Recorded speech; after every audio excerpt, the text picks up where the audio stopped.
সুপ্রিয় শিক্ষার্থী বন্ধুরা, হ্যাপি স্কুলের পক্ষ থেকে সবাইকে অনেক অনেক শুভেচ্ছা। আশা করি তোমরা সবাই অনেক ভালো আছো। আজকের ক্লাসটিতে আমরা মূলত HTML টেবিলের একটি রো থেকে একাধিক রো কিভাবে সৃষ্টি করতে হয় সে বিষয় সম্পর্কে আলোচনা করব। ইতিমধ্যে আমরা HTML এর টেবিল কিভাবে তৈরি করতে হয় সেই বিষয়ে একটি ক্লাস নিয়েছি।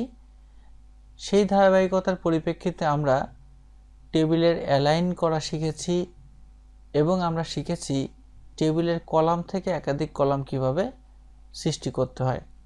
সেই ধারাবাহিকতার পরিপ্রেক্ষিতেই আজকে আমরা মূলত একটি টেবিলের রোকে কিভাবে একাধিক রোতে বিভক্ত করতে হয় সেটা শিখব।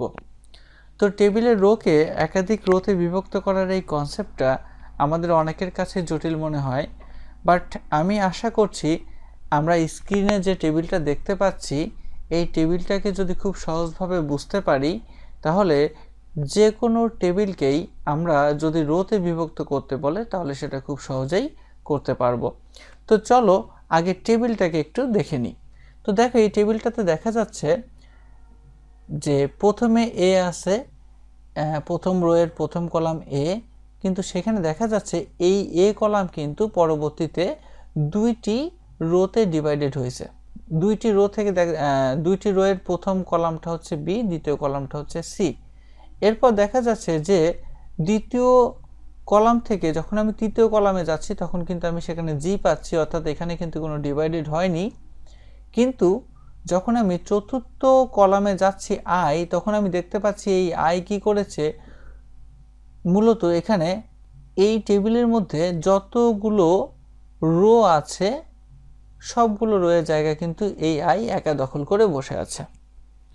আবার তুমি যদি দ্বিতীয় রোয়ে যাও তাহলে দেখো দ্বিতীয় রোয়ের প্রথম কলাম এ, কিন্তু দ্বিতীয় রোয়ের দ্বিতীয় কলামটা হচ্ছে সি। সি কিন্তু কোনো জায়গা দখল করেনি, কিন্তু দ্বিতীয় রোয়ের তৃতীয় কলাম এইচ কিন্তু তিনটি রোয়ের জায়গা দখল করে বসে আছে। একইভাবে আই আগের মতোই চারটি রোয়ের জায়গা দখল করে বসে আছে। এরপর তুমি যদি তৃতীয় রোতে যাও তাহলে দেখতে পাচ্ছ তৃতীয় রোয়ের প্রথম কলাম ই, ই কিন্তু দুইটা রোয়ের জায়গা দখল করে বসে আছে। সেক্ষেত্রে তৃতীয় রোয়ের দ্বিতীয় কলামটা হচ্ছে ডি, ডি কারো জায়গা দখল করেনি। কিন্তু এইচ দেখা যাচ্ছে আবারও সেই তৃতীয় রোয়ের যে তৃতীয় কলাম এইচ, এইচ কিন্তু একইভাবে আমরা দেখতে পাচ্ছি যে তিনটা রোয়ের জায়গা দখল করে আছে এবং সর্বোপরি আই একই রকমভাবে চারটা রোয়ের জায়গায় কিন্তু দখল করে আছে। চারটা রো বলতে বি, সি, ডি, ই, এফ এদের কথা আমি বলছি। এবং ফাইনালি তুমি যদি চতুর্থ রোতে যাও তাহলে দেখো চতুর্থ রোয়ের প্রথম কলামটা হচ্ছে ই, চতুর্থ রোয়ের দ্বিতীয় কলামটা হচ্ছে এফ, চতুর্থ রোয়ের তৃতীয় কলামটা হচ্ছে এইচ এবং চতুর্থ কলামটা হচ্ছে আই। তো আমাদের কিন্তু মূলত এই জায়গাটাই টেবিলের কোন রোয়ের সাথে কোন কলামকে যুক্ত করতে হবে এবং কখন কোন কলাম বাদ দিতে হবে সেই বিষয়টা বুঝতে কিন্তু আমাদের একটু অসুবিধা হয়। এই কারণে আমি মূলত এই টেবিলটাকে ভালোভাবে রিপ্রেজেন্ট করার জন্য আরেকটি টেবিল তোমাদেরকে একটু দেখাচ্ছি। দেখো, তো দেখো এই টেবিলটাকে ভালোভাবে বোঝার জন্য এই টেবিলটার উপরে আমি কিন্তু কিছু ড্রয়িং করেছি, যেখানে আমরা হলুদ দাগটা দেখতে পাচ্ছি, যে দাগটা এ হয়ে বি হয়ে জি হয়ে তারপরে কিন্তু আয়ের কাছে গিয়েছে, অর্থাৎ এটা হচ্ছে প্রথম রো। একইভাবে তুমি যদি সবুজ দাগটাকে দেখো তাহলে দেখতে পারবা সেই দাগটা এ হয়ে সি হয়ে এইচ হয়ে আয়ের কাছে গিয়েছে, সুতরাং এটি হচ্ছে তৃতীয় রো। একইভাবে তুমি যদি লাল দাগটাকে দেখো তাহলে দেখতে পাচ্ছ এটা ই থেকে শুরু হয়ে ডি হয়ে এইচ হয়ে আয়ের কাছে গিয়েছে, এটা হচ্ছে আমাদের তৃতীয় রো। এবং একইভাবে তুমি যদি নীল দাগটাকে দেখো তাহলে দেখতে পাচ্ছ সেটা ই হয়ে এফ হয়ে এইচ হয়ে তারপরে আয়ের কাছে গিয়েছে, অর্থাৎ এটা হচ্ছে আমাদের চতুর্থ রো। তো এই যে দাগটা, এই দাগের ব্যাপারটা তুমি যদি একটু ভালো করে বুঝতে পারো এবং সর্বোপরি তুমি যদি এইটাকে একটু ভালো করে বুঝতে পারো তাহলে আমার কাছে মনে হয় এই টেবিল বোঝাটা তোমার কাছে কিন্তু খুবই সহজ হবে। তো চলো আমরা এই দুইটা প্রথমে আমাদের যে বেস টেবিলটা, সেই বেস টেবিলটাকে পরবর্তীতে আমরা একটু ড্রয়িং করেছি, তার উপর ভিত্তি করে HTML কোডটা কিভাবে লিখতে হয় সেটা একটু আমরা দেখে আসি। তাহলে আশা করছি এই টেবিলটা বুঝতে আমাদের অনেক সহজ হবে। তো আমরা এখানে যেহেতু দেখতেই পাচ্ছি এই হলুদ দাগ থেকে যে প্রথম রোয়ের প্রথম কলামটা হচ্ছে এ, তাহলে আমি যদি একটু প্রথম রোয়ের সবগুলো কলামকে একটু হাইলাইট করে নিই, তাহলে আমি এখানে এটা দেখতে পাচ্ছি। সেখানে আমি দেখতে পাচ্ছি প্রথম রোয়ের প্রথম কলামটা কি ছিল এ, কিন্তু দেখো এ কিন্তু কি করেছে বি এবং সি দুইটা রোয়ের জায়গা দখল করে বসে আছে। এই কারণে কিন্তু আমাদের লিখতে হয়েছে টিএইচ রো স্প্যান 2 এবং তারপরে আমরা এ লিখে টিএইচ ক্লোজ করেছি। এরপর যখন আমরা প্রথম রোয়ের দ্বিতীয় কলাম বি এর কাছে গেলাম, তখন দেখতে পাচ্ছি বি কিন্তু কারো জায়গা দখল করে নাই, এটা একটা ফ্রেশ কলাম, এই কারণে আমরা টিডি দিয়ে বিটাকে মেনশন করেছি। এরপর যখন আমি জি এর কাছে যাচ্ছি, জিটাও কিন্তু কারো জায়গা দখল করে নাই, তাই এখানেও আমি টিডি দিয়ে জি লিখে টিডি ক্লোজ করে দিয়েছি। কিন্তু প্রথম রোয়ের অর্থাৎ হলুদ দাগের উপর ভিত্তি করে প্রথম রোয়ের চতুর্থ যে কলামটা আছে আই, দেখা যাচ্ছে এই আই তুমি যদি একটু হালকাভাবে দেখো তাহলে তোমার কাছে কিন্তু মনে হবে যে আই মূলত জি এবং এইচ দুইটা রোয়ের জায়গা দখল করেছে, কিন্তু কথাটা ভুল, বিকজ আই কিন্তু মূলত বি সি ডি এফ এই চারটা রোয়ের জায়গায় দখল করেছে। এই কারণে আমরা তারপরে লিখলাম টিএইচ রো স্প্যান 4 এবং আই দেওয়ার পরে আমরা কিন্তু টিআরটা ক্লোজ করলাম। তাহলে হলুদ দাগের যে চারটি কলাম ছিল সেই চারটি কলাম আমরা লিখলাম এবং এই রোয়ের কলামগুলো কিভাবে এক বা একাধিক রোয়ের জায়গা দখল করলো সেই বিষয়টাও কিন্তু আমরা বুঝতে পারলাম। তো এখন আমরা যদি দ্বিতীয় রোটাকে নিয়ে আলোচনা করি, অর্থাৎ সবুজ দাগটা নিয়ে, তাহলে দেখো আমরা একটু হাইলাইট করে নিই আবারও।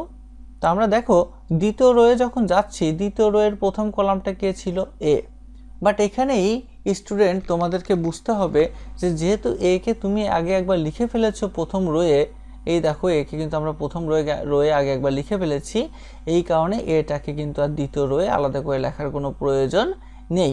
সেই ক্ষেত্রে দ্বিতীয় রোয়ের দ্বিতীয় কলাম যেহেতু সি, একে আমরা আগে কখনোই লিখিনি, তাই আমরা কি করলাম টিডি দিয়ে সি লিখলাম, কেননা সি কিন্তু কারো জায়গা দখল করেনি। এরপরে আমরা দেখতে পাচ্ছি দ্বিতীয় রোয়ের তৃতীয় কলাম এইচ, এই এইচ কিন্তু মূলত সি ডি এবং এফ এই তিনটি রোয়ের জায়গা দখল করেছে, তাই কিন্তু আমরা লিখলাম টিএইচ রো স্প্যান 3 এবং তারপর আমরা এইচ ক্লোজ করে দিলাম। এবং ফাইনালি আমরা যখন সবুজ দাগ অনুসারে দ্বিতীয় রোয়ের চতুর্থ কলাম আয়ের কাছে গেলাম, যেহেতু আমরা আইকে আগে থেকেই প্রথম রোয়ে লিখে ফেলেছি, তাই আমাদের এখানে আর আইকে লেখার কোনো প্রয়োজন নেই, বিধায় আমরা দ্বিতীয় রোটাকে ক্লোজ করে ফেললাম। তো আমি আশা করছি এই বিষয়টা তোমরা বুঝতে পেরেছো। এবং তোমাদেরকে এখানে আরেকটা বিষয় মনে রাখতে হবে যে যদি আমরা পূর্বের রোতে আমরা কোনো কলামকে যদি লিখে ফেলি, তাহলে পরবর্তী রোতে ওই কলাম যদি আবার রিপিট করতে হয়, তাহলে তাকে আর লেখার কোনো প্রয়োজন নেই।